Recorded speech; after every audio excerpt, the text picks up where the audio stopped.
So yan mga bossing oh, ganito kadaming saging dito sa Davao de Oro mga bossing oh. Yan oh.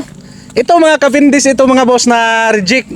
So ito ay sobra nakagulang mga boss na madali nang mahinog, so hindi na nililipad sa eroplano mga bossing.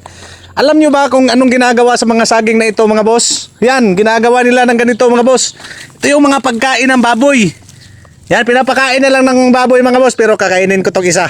Hindi na tayo magpapaalam mga boss. Siguradong hindi naman magagalit may-ari nito. Ito mga bossing oh, overcall yan. Ito yung mga natutumba mga boss na kulang pa sa gulang. So mayroon dito mga boss na iba nahihinog na lang. Ito mga bossing oh. Oh, nahihinog na lang oh. Yan, nag-oversupply yung mga saging dito mga boss. Napakarami. So pagdalhin to sa Osamis, pagdalhin to sa ibang parte dito sa Mindanao mga boss, mahal na.